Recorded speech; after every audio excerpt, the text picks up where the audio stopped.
So hello and welcome back मेरे देश के भविष्य। My name is Puneet Tiwari and I will be taking you to this exciting and beautiful journey of physics. बच्चों देखो, physics जैसा यार हर बार बोलता हूँ, इंटरेस्ट ना बनता ही जाएगा बनता ही जाएगा। अगर समझ में आ रहा है, मज़ा आ रहा है, और इंटरेस्ट बढ़ेगा और जानने का मन होगा, वो चीज़ जान लोगे और जानने का मन होगा। ये भूख नहीं मिटने वाली, ठीक है। तो इसी तरह से फिजिक्स में इंटरेस्ट लेते रहो, समझते रहो, और मेरी बात मानो, जब तक आपको फिजिक्स समझ में आएगा आपका इंटरेस्ट बढ़ता जाएगा। और एक दिन बहुत जल्द ही आपके क्लास के स्टूडेंट्स आपसे फिजिक्स में एडवाइस मांगने आएंगे कि प्लीज़ यार मेरी हेल्प करना, फिजिक्स में मुझे समझ में नहीं आ रहा है। तो तुम उनको एक्सप्लेन करोगे and you will boast about it, right. So let's start the topic. आज का टॉपिक क्या है? मास, वेट, और साथ ही साथ हम डिस्कस करेंगे कि किसी ऑब्जेक्ट का वेट मून पर जाकर कितना हो जाएगा, ठीक है। हालांकि इतना कोई बहुत ही बड़ी बात नहीं है, ठीक है, बहुत से लोगों को पता भी होगा, बट फिर भी जानने जैसा है, उसके अंदर का कॉन्सेप्ट समझने जैसा है। उसके साथ साथ मैं आपको कुछ एक दो और इंटरेस्टिंग फैक्ट भी समझाऊंगा, ठीक है। तो बात करें सबसे पहले मास की। तो बच्चों बेसिकली मास क्या होता है? मास को हम कह सकते हैं it is the measurement of inertia of an object, ठीक है। अब यार पहले बोलते हो कि इनर्शिया मास पर डिपेंड करता है, अब कहते हो कि मास क्या है? इनर्शिया का मेजरमेंट है। अरे यार देखो, हम जब इनर्शिया समझ रहे थे तो हमको कोई एक ऐसी क्वांटिटी चाहिए ना जो हमको पहले से पता हो और उसको रिलेट करके हम किसी चीज को समझ सकें, है ना। अगर कुछ भी चीज नहीं पता है तो आपको मैं समझाऊंगा कैसे? अगर मैं बोलूंगा ये देखो, ये मैंने कुछ बना दिया, आपको कुछ समझ में आएगा? नहीं आएगा। पर मैं अगर आपको बोलूं कि मैंने एक लाइन ऐसे बनाई है और दूसरी लाइन ऐसे घुमा कर बनाई है, मैंने लाइंस के बारे में बताया, आपको लाइंस पता है पहले से, तो मैंने बताया कि एक लाइन ऐसे आ रही है, एक लाइन ऐसे आ रही है, इनको जोड़ेंगे तो ऐसा सर्कल जैसा बनेगा, राइट। तो वैसा ही होता है। जब मैंने आपको इनर्शिया समझाने की कोशिश की तो मैंने आपको मास का एग्जांपल दिया, ठीक है। आज जब हमको मास समझना है तो हम इनर्शिया का एग्जांपल ले सकते हैं। कैसे? अरे फॉर एग्जाम्पल एक ऑब्जेक्ट है, उसको आप थोड़ा सा धक्का मारते हो, नहीं मूव कर रहा है, और एक दूसरा ऑब्जेक्ट है, उसको थोड़े से धक्के में आपने मूव कर दिया, तो आप कहोगे कि इसका इनर्शिया कम है। जो ऑब्जेक्ट आसानी से मूव हो गया उसका इनर्शिया कम है, इसका मतलब उसका मास कम है। जिसका इनर्शिया ज़्यादा है, जो आसानी से मूव नहीं कर रहा था, मतलब उसका मास ज़्यादा है, ठीक है। और बेसिकली देखा जाए तो इसका डेफिनेशन भी हम क्या लिखते हैं? द अमाउंट ऑफ मैटर या द क्वांटिटी ऑफ मैटर, ऐसा कहो, the quantity of matter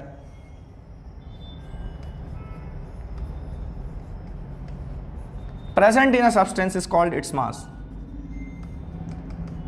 Present in a substance is called its mass.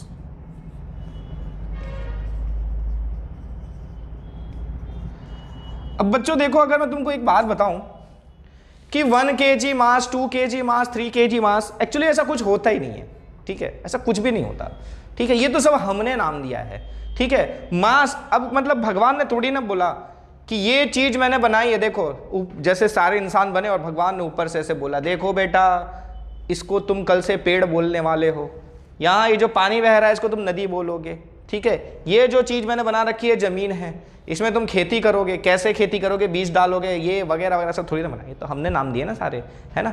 तो वैसे ही हमने एक क्वांटिटी को नाम दिया मास, ठीक है। किसी चीज के इनर्शिया के मेजरमेंट को हमने नाम दे दिया मास, ठीक है। अब मास हम कैसे बोलते हैं कि ये 1 kg है, ये 2 kg है? हम एक स्टैंडर्ड ले लेते हैं, ठीक है। हम एक स्टैंडर्ड, जैसे आप सब्जी खरीदने जाते हो, अगर आप सब्जी खरीदने जाते हो, आपने कहा कि भैया मुझे 1 किलो आलू दे दीजिए, तो वो सब्जी वाले अगर आपको 1 किलो आलू देंगे, ठीक है, तो वो कैसे देंगे? वो ऐसे 4 आलू रखेंगे और बोलेंगे ये लो बच्चा 1 किलो है, तो आप मानोगे? नहीं मानोगे। वो क्या करते हैं? किसी एक ऑब्जेक्ट के साथ कंपेयर करते हैं, है ना। तो वो एक लोहे का 1 किलो का एक ऑब्जेक्ट होता है, ठीक है, मेजरमेंट के लिए यूज किया जाता है, वो एक साइड रखा जाता है और उसके बगल में फिर आलू भरा जाता है। जब दोनों बैलेंस हो जाते हैं तो हम कहते हैं कि हमारा आलू 1 किलो हो गया। अगर उससे कम रहा, मतलब उठा हुआ रहा आपका आलू और वो 1 kg वाला ऑब्जेक्ट नीचे है, तो आप कहोगे कि नहीं, आलू आपका पूरा नहीं है। और अगर आपका आलू नीचे चला गया और ये ऊपर है, तो आप ये कहोगे कि आलू ज़्यादा हो गया 1 kg से, है ना। तो ये चीज़ है कि हम किसी चीज़ के साथ रिलेट करते हैं। तो मास को भी पता करने के लिए हम इसको किसी एक स्टैंडर्ड मास के साथ रिलेट करते हैं। तो हमने कुछ एक डिसाइड किया, इतना लिया, उठाया और बोल दिया आपसे इसको 1 किलो बोलेंगे, ठीक है। अब कोई अगर इसके बराबर है तो वो 1 किलो है, इसके डबल है तो 2 किलो है, इसके ट्रिपल है तो 3 किलो है, इसी तरह से डिसाइड हो जाता है, बराबर है। अच्छा, तो फिलहाल यार देखो इतना ही है, या ऐसा इसको एक और लाइन में लिख लेते हैं हम अपन कि इट इज मेजरमेंट ऑफ, या it is measure of inertia of an object, किसी ऑब्जेक्ट के इनर्शिया का मेजरमेंट है, ठीक है, ये भी लिख सकते हैं हम। इसका एसआई यूनिट क्या होता है? It's SI unit is KG. इसके अलावा और भी यूनिट्स हैं इसकी, ग्राम वगैरह भी है ना, ग्राम, मिलीग्राम, ठीक है, पर बेसिकली जो ऐसा यूनिट है जो सबसे ज़्यादा यूज होती है, स्टैंडर्ड है जो all over world, that is KG, kilogram, ठीक है। 1 किलोग्राम में 1000 ग्राम होता है, ये तो पता है ना, ये बताने की जरूरत है ना, किलो का मतलब ही होता है 1000, ठीक है, ओके। तो ये हो गई मास की बात। अब अगर अपन बात करें वेट की, तो वेट क्या है? तो weight is, it is the value of gravitational force, gravitational force acting on an object at a particular place. ये खास ध्यान रखना है, ठीक है। अभी हम दोनों को रिलेट कर लेंगे, साथ में कंपेयर कर लेंगे।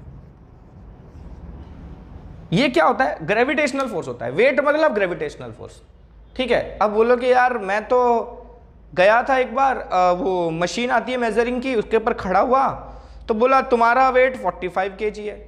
वो तो मेरे को वेट बोल रहे थे 45 kg है, आप यहाँ पर बोल रहे हो कि kg जो है वो मास की यूनिट है। तो वो मेरा मास मेजरमेंट हुआ था या वेट मेजरमेंट हुआ था, है ना? ये कंफ्यूजन हुआ होगा। ये कंफ्यूजन अभी क्लियर हो जाएगा, टेंशन मत लो। आज के बाद आपको वेट और मास में कभी कंफ्यूजन नहीं होगा, मेरी गारंटी है। तो देखो क्या बोला मैंने कि वेट एक्चुअली में क्या है? ग्रेविटेशनल फोर्स है। और फोर्स का यूनिट क्या होता है? न्यूटन होता है। फोर्स का यूनिट क्या होता है? न्यूटन होता है। तो लिखो यहां पर कि it's SI unit is Newton,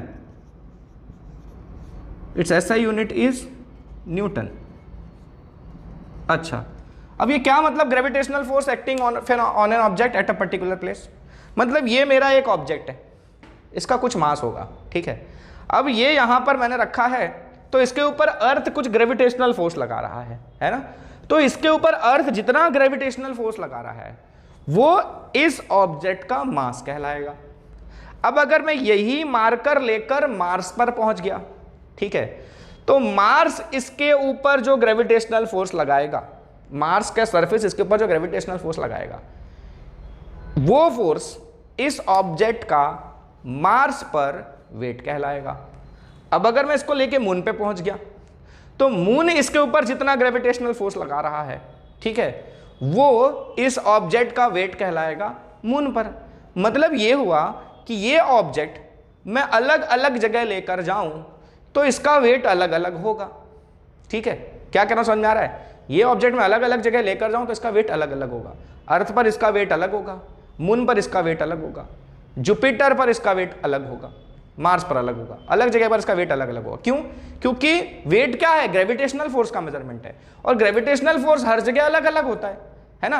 अर्थ पर ग्रेविटेशनल फोर्स अलग है, इसके ऊपर जो ग्रेविटेशनल अर्थ लगा रहा है वो अलग लगा रहा है, मून पर जाओगे तो अलग फोर्स लगेगा, जुपिटर पर जाओगे अलग लगेगा। तो अलग अलग जगह पर इसके ऊपर जो ग्रेविटेशनल फोर्स लग रहा है वो अलग अलग है, इसलिए इसका वेट अलग है। क्योंकि वेट है क्या? It is the value of gravitational force acting on an object at a particular place, ठीक है। अब इसका वेट ना हर जगह फिक्स नहीं है, मतलब दूसरा प्लैनेट तो छोड़ो, हम अर्थ पर भी इसका वेट फिक्स नहीं है। इसका वेट देखो वेट नॉर्मली क्या होगा कि हमारे पोल्स पर वेट जो होगा वो ज्यादा होगा और इक्वेटर पर कम होगा। क्यों? वो भी बता देता हूं। देखो अपन इसकी वैल्यू कैसे फाइंड कर सकते हैं? Its value can be obtained as W equals to m into g. ये क्या बात हो गई? W is m into g. अच्छा, W मतलब वेट। अच्छा, mg में m क्या है? मास है ऑब्जेक्ट का, और g मतलब एक्सेलरेशन ड्यू टू ग्रेविटी। तो मास इंटू एक्सेलरेशन है ना, ये मास इंटू एक्सेलरेशन हुआ। तो मास इंटू एक्सेलरेशन क्या होता है? फोर्स होता है। तो वेट क्या है? फोर्स है। क्लियर है?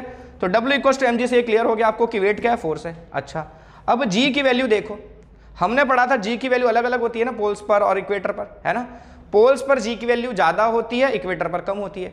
क्यों होती है ये भी डिस्कस किया था। इक्वेटर का रेडियस ज्यादा है। अगर आप किसी ऑब्जेक्ट को इक्वेटर पे रख रहे हो तो क्योंकि अर्थ के सेंटर से डिस्टेंस उसका ज्यादा है, तो उस पर जो जी लग रहा है वो कम लग रहा है। पोल्स पर ले गए हो तो डिस्टेंस कम है इसका अर्थ के सेंटर से, तो पोल्स पर जी की वैल्यू क्या हो जाती है? ज्यादा हो जाती है ना? तो अगर अब देखो, अब मास जो है वो मास कभी भी चेंज नहीं होता ऑब्जेक्ट का, ये भी लिख लो, mass of an object remains constant everywhere. आप इसे कहीं पर भी ले जाओ, मास चेंज नहीं होगा। मतलब इसका मास यहां पर 1 kg है, तो मून पर भी 1 kg है, जुपिटर पर भी 1 kg है, और मार्स पर भी 1 kg है, लेकिन वेट अलग अलग हो जाएगा, क्योंकि वेट क्या है? फोर्स है, ग्रेविटेशनल फोर्स है। मास तो क्या है? इसका इनर्शिया का मेजरमेंट, इसके अंदर कितना मैटर प्रेजेंट है उसका मेजरमेंट है, ठीक है। तो वो फिक्स है, मैटर इसके अंदर का चेंज नहीं हो रहा है, ठीक है, इसका मैटर चेंज नहीं हो रहा है, मैटर तो उतने का उतना ही है। तो आप इसको कहीं पर भी ले जाओ, इसके अंदर का सामान थोड़ी चेंज हो जाने वाला है, ये तो वैसे का वैसे ही रहने वाला है ना। तो इसलिए मास फिक्स है, लेकिन इसके ऊपर जो फोर्स लगेगा वो तो उस दूसरे ऑब्जेक्ट पर भी डिपेंड करता है ना, दूसरे जहां पर आप ले जा रहे हो। अगर आप जुपिटर पर जाओ तो जुपिटर पर डिपेंड करेगा, है ना। मून पर लगे तो मून पर भी तो डिपेंड करेगा। तो इसको जहां आप ले जा रहे हो तो इस पर जो लगने वाला फोर्स है वो उन पर डिपेंड करता है, उन सर्फेसेस पर भी डिपेंड करता है, राइट, उन प्लैनेट्स पर भी डिपेंड करता है, या उन जगहों पर डिपेंड करता है, ठीक है। तो अगर इस पे लगने वाला फोर्स जगह पर डिपेंड कर रहा है, और वो फोर्स होता ही वेट है, मतलब हम कहेंगे कि वेट अलग अलग जगह पर डिपेंड करता है, ठीक है। पर मास जगहों पर डिपेंड नहीं करता, मास हर जगह फिक्स रहता है, वेट चेंज होता है। क्लियर है? पक्का? अब बात ये आ जाती है कि फिर हम अपना जो मेजरमेंट करते हैं, हम अपना वजन मापते हैं, हम कहते हैं हमारा वेट 40 किलो है। एक्चुअली में आप वेट माप रहे हो और आप अपना मास भी मान रहे हो, एक देखा जाए तो दोनों बातें सही है, ठीक है। कैसे बता देता हूं, कंफ्यूजन क्लियर कर देता हूं।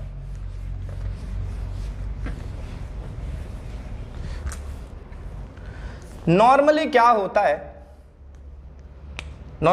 है, आप नॉर्मली चीजों को कंपेयर करते हो ना, ये ऐसा एक पॉइंटर लगा रहता है,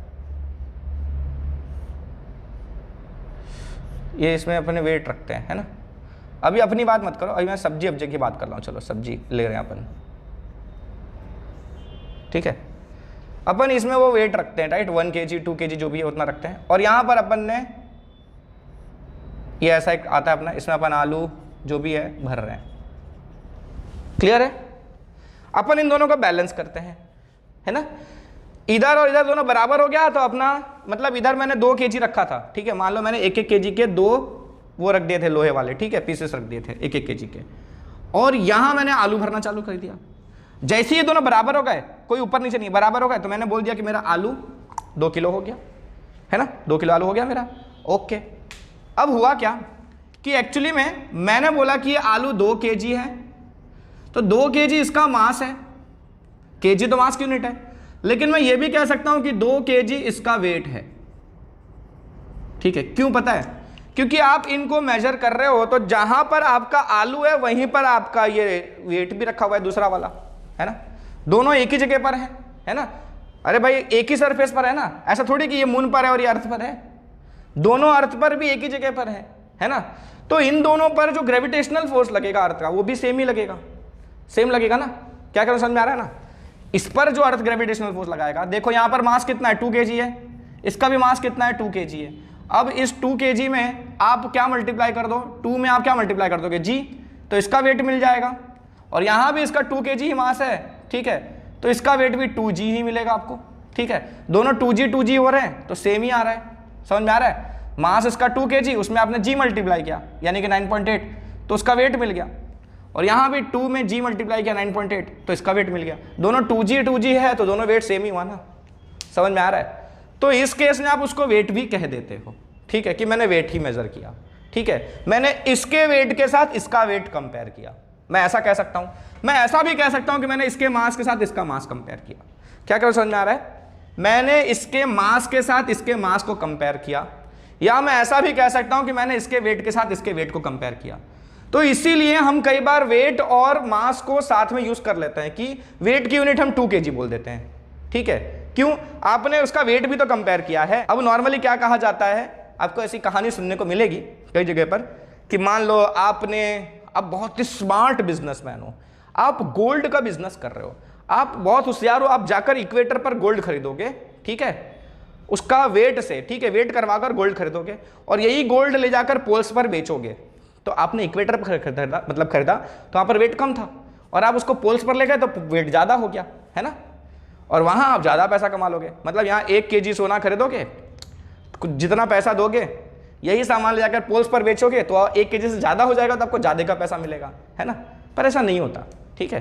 हालांकि प्रैक्टिकली तो वेट वहाँ ज़्यादा हो ही जाएगा, बट मेजरमेंट भी तो वहाँ पर उसी स्टैंडर्ड से किया जाएगा ना जैसा आप यहाँ पर करते हो। अब ऐसा थोड़ी ना कि इंडिया में 1 kg अलग चीज़ होता है और यूरोप में 1 kg अलग चीज़ होता है, या यूएसए में 1 kg अलग चीज़ होता है। हर जगह 1 kg स्टैंडर्ड है, और मेजरमेंट करने का तरीका भी सेम ही है, ठीक है। तो वहाँ पर भी वो लोग यही 2 किलो उठाएंगे या 1 किलो उठाएंगे और एक तरफ आपका सोना रख देंगे, ठीक है। तो यहाँ पर भी आपने 1 किलो एक तरफ रख के सोना मेजर किया था, तो इस जगह पर इस पर जितना वेट लग रहा था उस पर भी उतना ही वेट लग रहा था, मतलब फोर्स लग रहा था, जितना आपके इस वेट पर उतना ही आपके गोल्ड पर। अब ये गोल्ड ले गए आप कहाँ पर, किसी पोल की जगह पर, सपोज कनाडा के पास ले गए, वहाँ आपने 1 किलो गोल्ड रख दिया और बगल में वहाँ पर 1 kg रखा आपने, दोनों बराबर ही मेजर करेंगे, वहाँ भी आपको वो 1 kg ही बताएगा, वो ज़्यादा नहीं बता देने वाला है, क्योंकि आप कंपैरिजन कर रहे हो।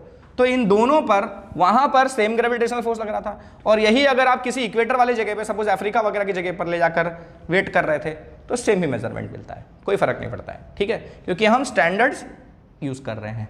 क्लियर है, पक्का। तो वेट और मास का डिफरेंस क्या हुआ? बेसिकली वेट और मास डिफरेंट चीज है, मैं क्लियर कर दूं, ठीक है। लेकिन क्योंकि वेट जो है वो देखो मास के डायरेक्टली प्रोपोर्शनल है, किसी एक जगह पर्टिकुलर जगह पर वेट जो है मास के डायरेक्टली प्रोपोर्शनल है ना, डायरेक्ट रिलेशन में आ रहा है ना। तो एक्चुअली में आप जी तो फिक्स है ना उस जगह पर, किसी एक जगह पर, अरे मान लो मैं यहाँ पर हूँ, अपने शहर में किसी जगह पर हूँ, यहाँ पर मेरी जी की वैल्यू तो फिक्स है, मैं कोई भी ऑब्जेक्ट लाऊं उसके ऊपर जी तो सेम ही लगने वाला है, समझ में आ रहा है ना। तो यहाँ पर मैं अगर किसी ऑब्जेक्ट का वेट कैलकुलेट कर रहा हूँ, ठीक है, मैं 2 ऑब्जेक्ट 3 ऑब्जेक्ट अलग अलग ऑब्जेक्ट्स का वेट कैलकुलेट कर रहा हूँ, ठीक है, तो मैं जी तो माप ही नहीं रहा हूँ, मैं एक्चुअली में क्या माप कर रहा हूँ, उनका मास ही मेजर कर रहा हूँ, ठीक है, क्योंकि सबके लिए जी तो सेम ही है, ठीक है, ठीक है। तो इसलिए हम कई बार कह देते हैं कि वेट और मास सेम है, लेकिन ऐसा होता नहीं है। आप एक्चुअली में 2 kg मास बोलो, 2 kg वेट बोलो, तो इन जनरल वो चल जाता है, ठीक है, बट फिजिक्स के टर्म्स में समझा जाए तो वेट और मास दोनों अलग चीजें हैं। मास क्या है? Quantity of matter present in substance, और वेट क्या है? Gravitational force acting on substance. Confusion तो नहीं हो गया? ज़्यादा तो नहीं बता दिया कुछ मैंने? ऐसा होता है कभी कभी, क्या है ना, मैं जज्बातों में इधर उधर निकल जाता हूँ बहुत आगे तक, तो ऐसा मत सोचना कि यार ये तो कुछ ज़्यादा ही बोल दिया, इन्होंने इतना सिखा दिया कि मैं कंफ्यूज हो गया। तो अगर कंफ्यूजन हो रहा है तो सिंपल दिमाग में एक चीज़ डाल दो कि वेट फोर्स है, मास अलग चीज़ है, ठीक है। वेट मास पर डिपेंड करता है, ठीक है, जितना ज़्यादा मास होगा एक ऑब्जेक्ट का एक जगह पर, उसका वेट भी उतना ही ज़्यादा होगा, ठीक है। मास ज़्यादा तो वेट ज़्यादा होगा, क्योंकि वेट का फॉर्मूला ही mg है ना। अगर किसी ऑब्जेक्ट का मास ज़्यादा है, मतलब मैं कहूँ कि एक टेनिस बॉल है उसका कुछ मास है, और एक तरबूज है उसका कुछ मास है, ठीक है, तो तरबूज का मास टेनिस बॉल से ज़्यादा होता है ना, तो तरबूज का वेट भी टेनिस बॉल से ज़्यादा होगा। इसको मास ऑफ टेनिस बॉल और मास ऑफ वाटरमेलन, ठीक है, तो मास ऑफ वाटरमेलन ज़्यादा है आपका मास ऑफ टेनिस बॉल से, तो आपका वेट ऑफ वाटरमेलन भी ज़्यादा होगा वेट ऑफ टेनिस से, ठीक है। तो यही बात हुई कि देखो आप देख रहे हो कि जिसका मास ज़्यादा है उसका वेट भी ज़्यादा है, ठीक है। तो इसीलिए हम इन जनरल ऐसा कहते हैं कि किसी जगह पर, अगर एक फिक्स जगह पर, ठीक है, जगह चेंज नहीं हो रही है, एक पर्टिकुलर लोकेशन पर हम अगर किसी ऑब्जेक्ट का वेट मेजर कर रहे हैं, इसका मतलब कि हम उसका मास भी मेजर कर रहे हैं। क्लियर है मैं क्या कह रहा हूं? समझ में आ रहा है कि अगर आप किसी पर्टिकुलर जगह पर किसी ऑब्जेक्ट का वेट मेजर कर रहे हो, मतलब आप उसका मास भी मेजर कर रहे हो। क्यों? क्योंकि देखो वही मैंने जैसे बताया कि वेट का फॉर्मूला क्या है? मास इंटू जी। और अगर एक जगह फिक्स कर ली जाए, अगर कोई एक जगह फिक्स कर ली जाए मतलब आपका जी फिक्स है, तो अलग अलग ऑब्जेक्ट का अगर आप वेट कैलकुलेट करो तो वेट कोई कम कोई ज्यादा अलग अलग वेट मिलेगा, ठीक है। जिसका मास कम होगा उसका वेट कम होगा, जिसका मास ज्यादा होगा उसका वेट ज्यादा होगा, है ना। तो अल्टीमेटली जो भी आप मेजरमेंट कर रहे हो, क्या मेजर कर रहे हो आप, क्या करना समझ में आ रहा है? फिर ध्यान से देखो, जिसका मास ज्यादा है यहां पर जैसे मैंने बताया उसका वेट ज्यादा है, जिसका मास कम है उसका वेट कम है, ठीक है। जी पर तो डिपेंड कर ही नहीं रहा ना, अगर एक फिक्स जगह की बात कर ली जाए वहां पर जी तो फिक्स है सबके लिए, ठीक है। तो एक हल्का ऑब्जेक्ट है जिसका वेट कम है, यानी हम ऐसा कह सकते हैं कि हमने उसका मास मेजर किया क्योंकि उसका मास कम हो गया। जिसका वेट कम मतलब उसका मास कम, यानी कि आप अगर आप वेट मेजर कर रहे हो, इसका मतलब कि आप मास भी मेजर कर रहे हो। ठीक है, पता तो चल रहा है ना, एक आइडिया तो मिल रहा है ना कि जिसका वेट ज़्यादा है मतलब उसका मास ज़्यादा है, जिसका वेट कम है उसका मास कम है। तो एक तरह से वेट मेजर करना मतलब मास मेजर करना। तो इन जनरल हम कह देते हैं कि भाई वेट का भी यूनिट सेम लगा देते हैं अपन, मास का ही। ठीक है, लेकिन वाकई में अगर देखा जाए तो देखो ये तो है कि आप अगर वेट मेजर कर रहे हो मतलब मास मेजर कर रहे हो, एक आइडिया आपको मिल जाता है। ठीक है, लेकिन अगर आपसे कोई पूछे कि क्या वेट और मास सेम चीज़ें हैं, तो नहीं, बिल्कुल सेम चीज़ नहीं है। जैसा मैं आपको पिछले बता चुका हूँ, पहला पूरा लिख के डिस्कस किया हमने, आपको उस हिसाब से बताना है। ठीक है, क्लियर है, ये बात अपनी जगह पर है कि वेट का मेजरमेंट एक तरह से मास का मेजरमेंट हुआ, बट दोनों क्वांटिटीज अलग हैं। ठीक है, दोनों क्वांटिटीज अलग हैं। आप वेट मेजर कर रहे हो तो मास का आइडिया मिल रहा है आपको, लेकिन वेट और मास सेम चीज नहीं है। क्लियर है, फाइन, ठीक है। अच्छा, अब बात करें अपन कि किसी ऑब्जेक्ट का वेट मून पर कितना हो जाता है। तो देखो यार, बहुत सारा नंबर लिखा हुआ है टेक्स्ट बुक में और आपको करना भी नहीं है वैसे। ठीक है, आप एक्चुअली कैलकुलेट करोगे किसी ऑब्जेक्ट का वेट अर्थ पर और दूसरे उसी ऑब्जेक्ट का वेट मून पर, कैसे कैलकुलेट करोगे? अरे फॉर्मूला क्या है, वेट कैसे मिलेगा? जी एम, अगर अर्थ पर कैलकुलेट कर रहे हो तो अर्थ का मास इनटू वो ऑब्जेक्ट का mass upon radius of earth का स्क्वायर। ठीक है, किसी ऑब्जेक्ट का अगर अर्थ पे आपको वेट निकालना है तो एम इंटू जी निकाल रहे हो ना, तो ये जी क्या है, यही तो है G M E upon R E square, है ना। तो उसी में तो स्मॉल एम मल्टीप्लाई कर रहे हो, है ना। तो अर्थ पर वेट आपको ऐसे मिल जाएगा। अगर आपको मून पर वेट चाहिए तो वहां पर क्या आएगा, जी तो फिक्स ही है, वहां एम जो मास ऑफ अर्थ है उसकी जगह मास ऑफ मून यूज होगा। Gravitational force acting on object होता है तो वहां पर मास उसी ऑब्जेक्ट का मास यूज होगा। ठीक है, जिस ऑब्जेक्ट का आप वेट निकालना चाहते हो। ठीक है, एक्चुअली ग्रेविटेशनल फोर्स ही होता है ना, तो G M small m upon R, किसका आर यहां पर, मून का रेडियस। ठीक है, मून के सरफेस पर वेट निकालना है तो मून का मास और मून का रेडियस और ये ऑब्जेक्ट का मास। अर्थ के सरफेस पर वेट निकालना है तो अर्थ का मास और अर्थ का रेडियस और ये जिस ऑब्जेक्ट का चाहिए उस ऑब्जेक्ट का मास। ठीक है, तो एक ही ऑब्जेक्ट है, एक बार अपन उसका अर्थ पर वेट निकाल रहे हैं, एक बार अपन उसका मून पर वेट निकाल रहे हैं, तो ऐसे मिलेगा अपन को। ठीक है, अर्थ का मास डालो, अर्थ का रेडियस डालो, मून का मास डालो, मून का रेडियस डालो और वैल्यूज कैलकुलेट कर लो। आप इनको कैलकुलेट करोगे तो आपको रिलेशन क्या मिलेगा कि वेट ऑफ अर्थ और वेट ऑफ मून में ये रिलेशन मिलेगा कि यहां आएगा 1/6। ठीक है, मैं डायरेक्टली लिखवा रहा हूं, मैं वैल्यूज कैलकुलेट करके नहीं दे रहा हूं और कोई जरूरी नहीं है कि आपको पूरा कैलकुलेट करना पड़े। हाँ, आपकी टेक्स्ट बुक में लिखा हुआ है, आपकी टेक्स्ट बुक में लिखा हुआ है, आप चाहो तो वहां पर देख सकते हो। तो ये आता है कि मून पर जो वेट होता है ऑब्जेक्ट का, अर्थ के कंपैरिजन में 1/6 हो जाता है। इसका मतलब ये हुआ कि अगर किसी ऑब्जेक्ट का वेट, ठीक है, अर्थ पर 6 kg है तो उसी ऑब्जेक्ट का वेट मून पर 1 kg हो जाएगा। kg नहीं, 6 न्यूटन है तो मून पर उसका वेट 1 न्यूटन हो जाएगा।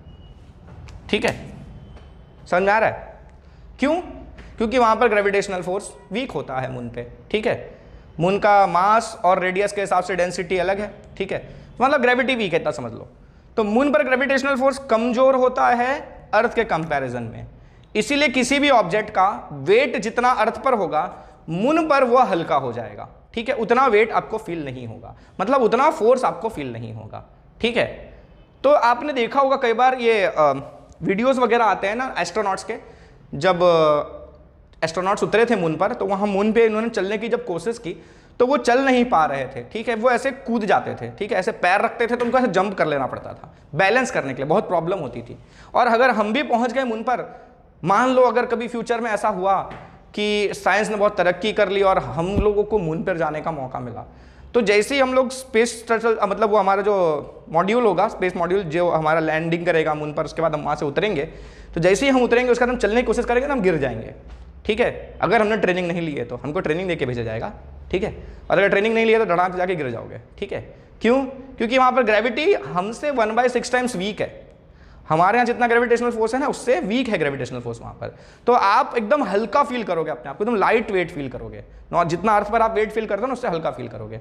तो आप ऐसे पैर रखोगे ना तो आपका पैर जितना देखो नॉर्मल अपने को आदत पड़ी हुई है ना चलने फिरने की, छोटे बच्चे चलते फिरते गिरते हैं ना स्टार्टिंग में, अच्छे से चल नहीं पाते हैं, तो वैसा आपके साथ वहां होगा, क्योंकि आपको जिस हिसाब से चलने की आदत है, आपके ब्रेन जिस हिसाब से प्रोसेसिंग करता है, वहां जाते ही प्रोसेसिंग अलग हो जाएगी। प्रोसेसिंग तो दिमाग इसी हिसाब से करेगा जैसा अर्थ पर करता है, लेकिन वहां पर जो डेटा मिल रहा है ना दिमाग को, वो अलग मिल रहा है। ठीक है, मतलब ये हो रहा है कि आपको अर्थ के हिसाब से आप पैर रखोगे, लेकिन पैर उतनी जल्दी नीचे जाएगा नहीं, पैर देर के बाद जाएगा, तो हो सकता है आपका बैलेंस बिगड़ जाए और आप गिर जाओ।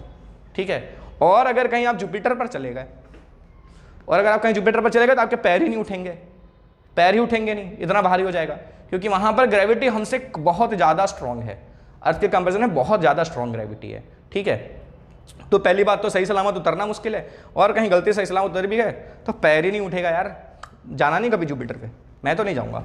ठीक है, तो ये बात हो गई अपनी। यहां पर देखा जाए तो सीबीएसई वालों के लिए, सीबीएसई वालों के लिए 2021 में जिनको एग्जाम देना है, उनका सिलेबस इस चैप्टर का खत्म हो गया, ये चैप्टर उनका यहां पर खत्म हो जाता है। ठीक है, अदर स्टेट बोर्ड्स वालों के लिए टॉपिक्स डिपेंड करता है कि स्टेट बोर्ड्स ने कितना डिडक्शन किया है, बट सीबीएसई के लिए यहां तक ही है ये चैप्टर, इसके आगे के टॉपिक्स इस बार उड़ा दिए गए हैं। ठीक है, 2021 के लिए उड़ा दिए गए हैं, बाकी लोगों के लिए रहेंगे। तो बस आज यहीं पर रोकते हैं, मिलते हैं नेक्स्ट वीडियो में और इंटरेस्टिंग चीज़ों के साथ, तब तक के लिए थोड़ा सा वेट कर लो, इत्तू सा, मिलते हैं नेक्स्ट वीडियो में, टाटा।